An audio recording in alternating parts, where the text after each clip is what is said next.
My name is Christine Walker, and I'm delighted to be hosting this brand new series of the stories of the afterlife for MNI Publishing. We're celebrating an important milestone as we bring you our very first book released by MNI Publishing, called Finding Purpose. And this will be the theme of all future episodes, as we present client stories from our amazing worldwide Life Between Lives facilitators. Today, I am in conversation with my colleague, Eric Christopher. Eric has a master's degree in marriage and family therapy and is a certified hypnotherapist. His life passion has been to use hypnotherapy to help clients spiritually awaken by guiding them to connect to their inner wisdom and higher self, which can uncover and heal the roots of limiting fears and beliefs. He specializes in past life regression therapy, life between lives therapy, and also present life, deep emotional healing of the body and subconscious mind. Eric has a private practice in St. Paul, Minnesota. Hello and welcome to the next episode in our series Finding Purpose. This is the companion conversation to the book of the same name. I'm Christine Walker, and I'm delighted to have my guest, Eric Christopher, with me today. A very warm welcome to you, Eric. Thank you for having me on, Christine. It's a delight and honor to be here. Thank you so much. Thank you. I'm so excited to explore your story, a wonderful story from our book, Finding Purpose. So I will start with that question.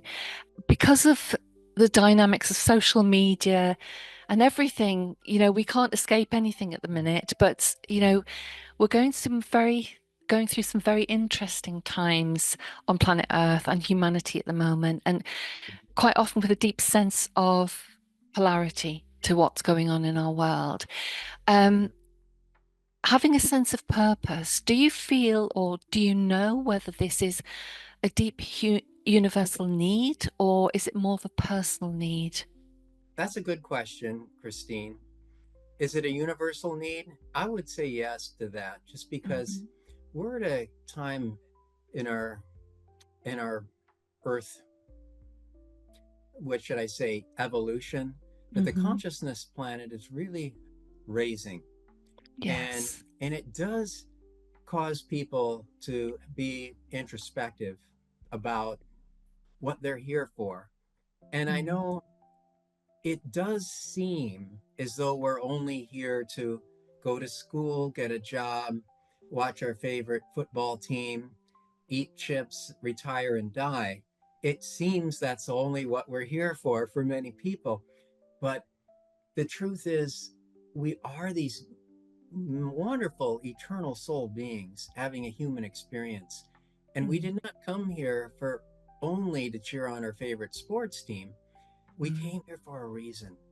And when we can awaken to what that purpose is, it just individually will benefit, but at the same time, humanity will benefit as well. Because when we're living from our own truth, that just, your own light will shine out in such a way that'll just benefit everyone.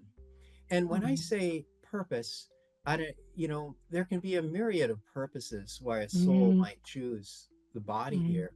And it could be your purpose is to have a podcast or to enlighten other people. But sometimes a purpose can simply be, well, how are you going to deal with loss this time? Yeah. Everyone, that's the one thing about the human experience, is that loss is built into the human experience. You can't escape it. So how are we going to deal with it? And so many times I've done past life regressions with people where they experience a loss, and it could be the loss of a loved one, could be a loss of a job or whatnot, but their life begins to spiral downhill after that, and they close their heart out, and they maybe take up drinking or something, and their life spirals down, and that's how it ends. And then when their life is over, they reflect on that and say, oh, I could have done better with loss in that life. And so when we become, and that's just one example of what a purpose could be. how you're going to deal with loss, but it could just also be being fully present in the here and Mm, now. While you're doing whatever it is that you're doing, you don't mm. necessarily have to change the world, but just you will change the world just by being fully present and awakening to who and what you truly are while you're living this life. That will have a light that that will spread out even at an unconscious level, but at a conscious level too, that can impact everyone in the world. So I would say finding purpose, whatever you came here to do, is going to help humanity, and it's going to help you, of course, at an individual basis. That leads me then, it's triggered a chain reaction in my mind to think then, is there a difference between soul purpose and living as a human, like a life purpose? Is there any difference to that then, Eric? Hmm. Well, um, I would say not, because why I say that is because there is no separation really between your Mm, body and your soul. You are all one. We are these multidimensional beings. So, yes. um, as a soul, if whatever your soul's purpose is, that's going to be what you came down here for, what you wanted Ab- to learn from, or grow from, or gain some insight or clarity, or heal from. mm. That's going to meld with your body and mind purpose as well. So it's more about awakening to It is. higher self. It is because it's a collaborative process between the soul and the humanness, isn't it? Hmm. It's a Yeah. cohesive, very collaborative Hmm. approach. It is. Yeah. So, with that in mind, then, Eric, do you have a sense that your own purpose was it an innate thing that you were born with and you just know, and it's just organically grown for you and taken you where you need to be? Or has it been shaped by maybe a person or a specific experience in your life? Maybe an adverse experience, perhaps. Do you, Yeah. you know, your own sense of purpose? How's that come about? Well, my own sense of purpose came about, to answer your question. No, I did not have a sense of purpose growing up. My dad was a Methodist minister. Mm, It was a really pretty idyllic growing up experience in small town Midwestern America. And so, but even after college, I didn't know what I wanted to do. What should I do with my life? And it mm. wasn't until, well, I can tell you when it shifted for me. I was backpacking around India as a 24-year-old, and I decided to work at the Mother Teresa Home for the Destitute and Dying. And Right? my first day there, I said, "Well, what should I do?" And the man who was in charge said, "Well, go sit with that man over there because he's dying." And there was about 50 cots there, and two-thirds of them were filled with people laying there. And so I went Right. over to the man that he said was dying, and I started, just being with him, and he started talking to me. Uh, and I tried to tell him, I don't know what you're telling me, because he was talking in a local dialect, Right. Bengali. And I tried to tell him, I don't know what you're saying, but it didn't seem to matter. He just kept talking to me, and he held out his arms, and I grabbed his arms, and he looked in my eyes, and he just died right in my arms. Oh, And his body became this cold, hard, limp shell oh, that we later threw on a burning pyre.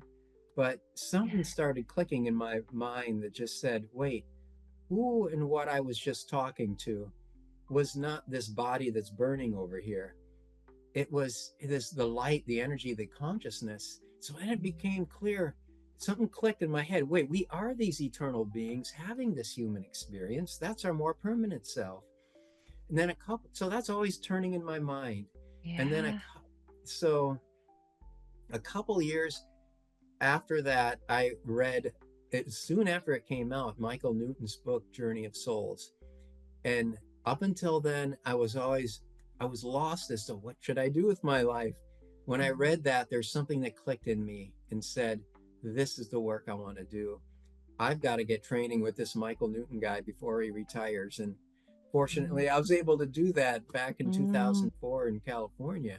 mhm. So uh, yeah, I didn't know what I wanted to do until, and even I felt propelled to get a degree in marriage and family therapy, Yeah. a master's in that. And but even when I was going through that program, it was after I had just read, uh, Journey of Souls and a lot of other books on that topic. So I was much more interested, though, in doing this past life regression work than in doing the actual marriage and family therapy. And I just found myself gravitating more and more after I graduated to doing this past life work. And in fact, I ended up writing my master's thesis called Exploring the Effectiveness of Past Life Regression Therapy.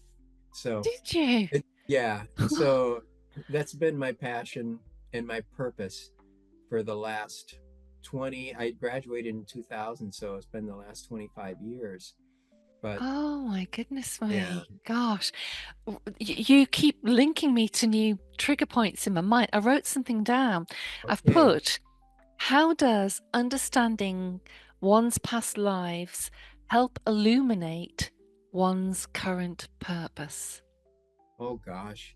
Well, going you're what I love about past life regression Mm. is that it seems to be orchestrated by some higher part of you, an unconscious part of you, or a higher guidance system that's just right and perfect for you to see. Mm.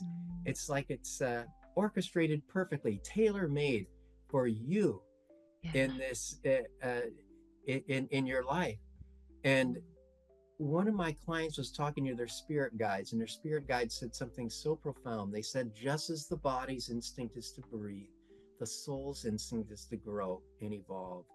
So past life regression or life between lives work, it's all about connecting you to that eternal soul part that you already are. And it Yes. will show you, you know, 19 out of 20 times, it's going to show you a life or lives that's somehow designed for you as a person, this body, to move Yeah. forward, grow, evolve, heal, gain Yeah. insight, wisdom, clarity. It just does that automatically. I mean, Mm. and I've got how many case examples of it. Like, for instance, it seems like a very popular one, not popular, I should say, one of the more common themes are how are we going to deal with loss? Like I said, is it going to is it going to spiral you downwards, and then afterwards when that life is over and you're reflecting on it, you're going to think, oh, I could have done a little better? Or can that Mm. loss find a way to help you somehow grow and Yeah. evolve and heal, and somehow be a have the courage to find love again, and and then perhaps be a Mm. comfort and support for those who are inevitably going through loss in the human experience, because everyone goes through some type of loss. Yes. You cannot escape it in the human experience. So No. yeah, you'll see something that relates to your purpose. In fact, when people come to me, that's often a common question. That's one of the things they want to get out of the session.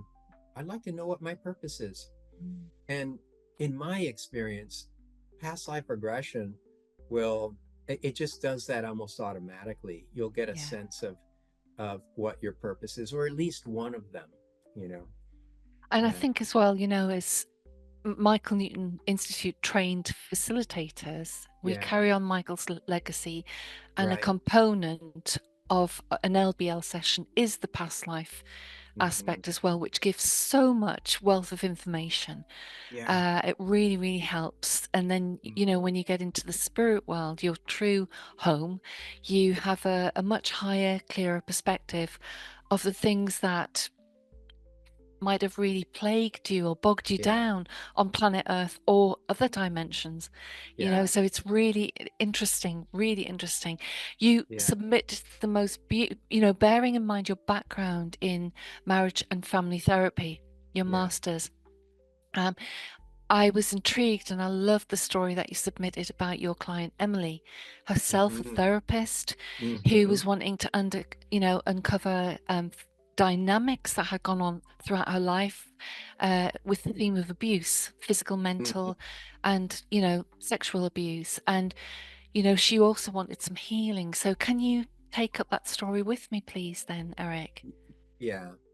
Emily was a woman that came to me who, yeah, like I said, she was a therapist. She's Mm, 65 years old, but when she was 30 years old, or early to mid 30s, she started having these memories come up of just this right. very abusive growing up experience, physical, mental, emotional, sexual abuse. She was molested at age 12 and had to have an abortion. Uh, you know, and these memories started to surface at 30, 35, caused her to want to find how can I heal this. But even up until the age of 65, Mm, um, she came to me at 65 to do a past life regression. And this is, I always ask people, what is it you most want to gain or get out of the session, ideally, if you could. And I'm going to read exactly what her words mm, were when she please. came in. She says, I feel a deep sense of hopelessness. My life was taken from me. How do I get it back? I've never felt supported, ever. I feel I've pushed myself through my lifetime and I have no push left. Why is it like this? Yeah. And this is one of those things that, I mean, I can talk to her till I'm blue in the face, but she's nothing's that I'm going to say, how, oh, no, you're this brilliant soul being. No, that you're here for a higher purpose and everything. No, she needs to have an experience of it. Yes. And Yes. so when she went within, there's two things she really got out of the session. She saw herself, she went to a past life initially where it was a very beautiful past life. It was Mm, idyllic. She was felt very supported. She grew up in a very loving environment, mm, supported by her mother and father. She married a wonderful man. They moved, you know they moved in and started running the family farm. Her parents supported her children, and mm, all in all, it was just a beautiful idyllic life for her. And in the soul realm, that was so beneficial for her because in that life, she did not have any feelings of not good enough or unworthiness. The limiting beliefs that come from being abused and living a life of trauma. It seems like mm, that to the degree we live a life of trauma, the more we have these limiting negative beliefs about ourselves. And so when we went into the spiritual realm, I want to read you what her words were because mm, we saw that life. And as she goes into the spiritual realm, I said, what are you noticing or experiencing here in this moment? As we went deeper into the soul realm, she said, I'm surrounded by different energies and I'm being filled up. Now I'm diffusing into formlessness. There's a symphony of beautiful colors and sounds, and I am all of it, not even separate, pure beingness. I'm being with I'm being with that from which everything arises. I see sacred geometry and feel the different energies of these shapes, and I am the space within which it all happens, a universe unto myself. I am home. mm, This session for her mm, did a couple of things.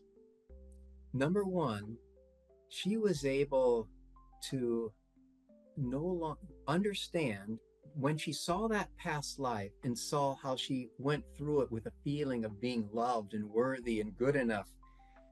uh, she realized that she got it at a visceral level that mm, she's not her programming and conditioning. mm, She felt whole and complete in that past life, not in this one. And that had everything to do with the programming and conditioning from this life, the traumas that she had to endure. And that, of course, colored the filter in her eyes. And she yes. realized that filter of those limiting beliefs and heavy feelings, that's not who and what I am. I'm not that filter.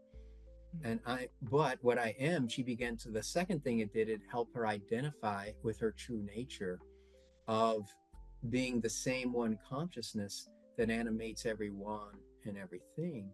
And mm, so she actually she could feel that her identity was that. And we are these multidimensional beings. We're these bodies, yes, but we're also these eternal soul beings that use these bodies. And at the highest level, all energy comes from the same one energy source. So there's a oneness Mm. beneath the surface, and she could tune into that oneness. Mm. And so, if it's all right with you, I'll share what she wrote to me Yeah. afterwards and how it impacted her. She wrote me 3 letters afterwards, not in different times. She said, after this is the first thing was how important it was to see that life that her higher mind wanted to show her that particular life. She says, a door has been opened that was never available to me. I tapped into what it felt like to experience the effects of being raised in a family where mom and dad radiated love and acceptance to each other and their children, where my Mm. thoughts and feelings were hopeful and anticipatory of good because of the prevailing trust between me and my parents, where the looks in their eyes of the family beamed, I am here for you. I am hearing you. I am listening. In the sense of being a whole person unto myself who got to have her ideas and beliefs and experiment with what was possible. It was as familiar as having the blood flow through my body, a life experience that is now available to me. That Wow. was just seeing that life and experiencing it was life changing in and of itself. Mm. But then, what was it, 10 days after that? It began to sink in more. And she said, my life has been, this is 10 days. She emailed me later after the session. She says, my life has been altered in a miraculous manner. There's no other way for me to say it. I was guided to a miraculous outcome. I thought that there was no way out, but I've been liberated and I have come to know how to love, how to forgive, and how to accept myself. Oh my goodness me. And What for, deep insight. Gosh. yeah, I know. And lastly, 4 months after the session, she writes, I replayed the recording of that Life Between Lives session again, and I felt the energies of home flood through me again. And so Yes. it's a way of just helping remind us who and what we truly are while we're living this human experience. Yes. And that is the difference. When you awaken to who and what you really are, that's the difference between misery and bondage and freedom. Yeah. And that's why I titled this freedom. I titled this expert, Freedom is a Perception Shift Away. And we Yeah. can get that perception shift with these inner journey experiences by viscerally experiencing the grandeur of your own higher true soul self. So, And what a real tenacious soul she was. mm, Well, as uh, Emily is the person that she is, yeah, to have that clarity and that higher perspective, right. and to integrate that and make a choice for Yeah, herself, and also know on some deeper level, higher level, that yeah, she was flying the flag for the yeah, ancestors and healing yeah, such generational yeah. trauma. Mm-hmm. We talk about soul contracts and agreements and Yeah, promises and everything like that, but she could have easily shied away from that. But yeah, I just wondered as well that, not only has that healed her as a human, but it's possibly enriched her role as a therapist as well to of help other course. people. Yeah, So amazing, yeah. One of my amazing. favorite quotes is by Paramahansa Yogananda, who wrote the book Autobiography of a Yogi. He said, when you heal yourself, you've done your part in healing the world Yeah. because your light will shine that much brighter because it's not dulled down by all that old programming and conditioning, and Mm, everyone will benefit. You, mm, your family, strangers in the grocery store. Yeah, mm, when your light mhm, shines brighter.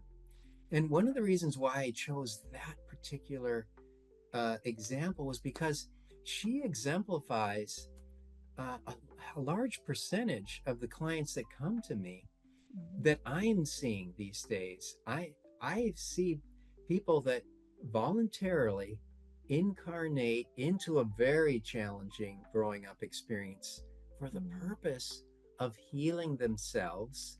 In so doing, healing helping heal that generational line, Yeah. and then helping, and in so doing, as they heal themselves, their vibration raises, and it just has a positive impact.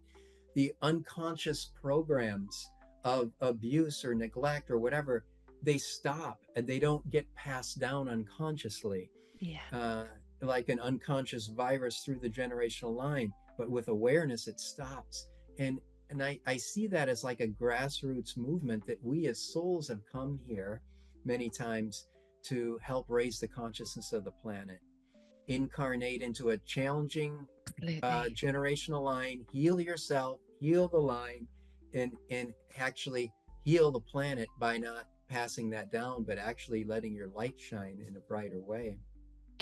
I completely agree with that. And I think as well, we call it evolution. It's Yeah, progress, isn't it? When yeah, I was in another episode where I was talking to someone, we were talking about this particular lady was talking about one of her clients and who, when he uncovered himself in a past life, he was a cannibal. And mm-hmm. he was absolutely horrified by what he saw. But again, if we consider, history, what we call history, a moment in time, Yeah, it's not now. And if we reflect on those moments in time, we don't know what we don't know. And so we just carry on regardless, and that, but, and then when I think of my own UK history and, the Middle Ages, the Dark Ages, the yeah, brutality, and it's called evolution and progress, and mm-hmm. that's how it changes. So I can imagine for Emily, this was a really liberating expression for her soul, that, and Mm-hmm. again, the connection with just everyday people now, and how she reaches out and connects, Yeah, because she has a very different view. It's an yeah, amazing story. The title of the mm-hmm. story is Deep Healing, a shift in perception, and it's found under the chapter on healing in the book. Oh, it's amazing, Eric. Thank you. um Before we wrap up, I just wanted to ask, is there anything else that you feel that you want to say, or words that you need to offer us, or anything else that you want to talk about? I don't know. I think I would like to close with this. One of my quote by one of my favorite spiritual teachers, this awakened spiritual being named Shanti, and he said, "Enlightenment is just really a one way to describe enlightenment is just a radical shift in identity. You Mm, identify with your highest, most permanent nature, that the oneness."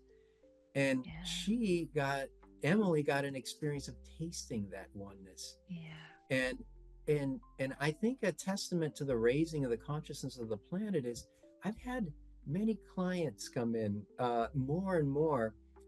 Some people have had that taste of oneness consciousness, which is also Christ consciousness, which means oneness consciousness.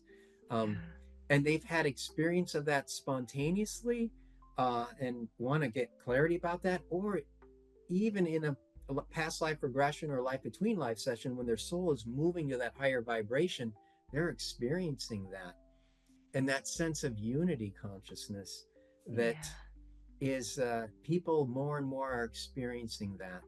And so when yeah, we identify with the highest part of ourselves, and know that we use these bodies, of course, but our identity can be that higher identity, everyone will benefit. And everyone that you come across, mm, even strangers in the supermarket, you know. yes, Mhm. yes, because we're So all the same, aren't we? We're all yeah, connected, all, and that's the other thing I was thinking right at the beginning of our yeah, time together today, and yeah. it's made me think about the other conversations I've had as well.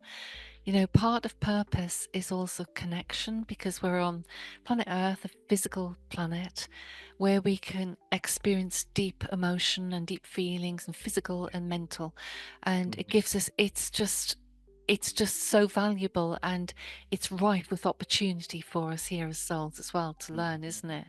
It's Yeah, Earth is amazing. a wonderful learning ground to Oh put into my practice. God. It Yeah, is. it's It a is. learning ground. It's a learning ground to put into practice what our soul already knows. You know. Absolutely. Yeah, that remembrance and that, and sometimes it's the most smallest of things that help us to remember as well, just like these little light bulb moments and Yeah, that. yeah. Thank you so much. How can Mhm. our viewers connect with you then, Eric? Well, the best way is my website is ericjchristopher.com, and that's with a C, ericjchristopher.com. And my email is very simple, eric@ericjchristopher.com. And that it would be a delight to communicate and connect with any of the listeners. Thank you so much. I've loved our conversation today, Eric. I want Okay. to say thank you and wish you well, sending you lots of love to continue doing everything that you're doing right now. Oh, Just before I finish, though, I just want to ask you, my other yeah. guests, and that do you find you've met the nature of the work that you do, the Hmm. family and the marriage therapy, do you find that you get themes of people? So some of my guests seem to be having more younger people coming now who are opening up in a different way. I Uh-huh. seem like for a different reason to what I used to do. Now that I'm working with midlife women who've gone through any conceivable type of loss, I'm finding that, they're bypassing maybe traditional therapy for that or seeing a Yeah. medium. They're coming Mm. to have their own, there's no intermediate here. They're coming to have their own Yeah. experience through past life regression Right. to reconnect with the experience that might have given them that loss. Not always death, although it's hard to trump death. Yeah. There's all sorts of losses. So that's what my work's about. Do you have any particular themes that keep like showing up for you? Um, I would say my themes that seem to come up are people that are just trying to heal their own programming and conditioning Mm. that's really limiting them and holding them back because of a challenging growing up experience. And Yes. and Yes. when they see a past life regression, they'll see something that can help them move forward. And it Yeah. doesn't necessarily have to be a like it doesn't necessarily have to be a traumatic life. Sometimes it's a Mm. idyllic life, just like in the Yeah. case with Emily. Uh, Absolutely. Mm. your higher mind will tailor make whatever it is that's going to be most helpful and beneficial for you. As long as you get your thinking mind out of the way, I tell people, just Yeah. let it come through you. So, I I think um, sorry to interrupt you. I was going to say because I know I'll forget, but with Emily, how beautiful for her to be directed to that lifetime where she'd come to you seeking healing, answers to questions, to yeah, uncover, recover, and discover aspects of herself. yeah, And she, in having that beautiful past life regression that were bonded, connected, yeah, loving, respectful, trustworthy, all of those things, yeah. it was such a polar opposite, and I can only imagine the way that filled her up. So Hmm. that was just beautiful. I had this big smile when I read the story, and I really felt it so viscerally as well. Yeah, What a beautiful experience for her. But as you say, it's nothing that you directed her to. It was her soul directed her to the experience. Amazing. exactly. That's Mhm. the beauty of it. It's like I didn't heal her, but it was her own beautiful higher soul self that Mm. helped heal her body and mind personality and helped her Yeah. to gain that insight. So it's like she received a beautiful gift Yeah. from a higher part of her own self. That's what Oh. this work is about, is receiving Mm. a beautiful gift to yourself from Yeah. some higher part of yourself. Oh, it's lovely. Thank you so much, Eric. I've really, really, really enjoyed this. Thank you so much. I It, wish you well and keep thank being you. brilliant. Thank you so much. Take Thank good you for care. having me, Christine. It Thank was a you. delight Take good sharing with care. you. Thank you.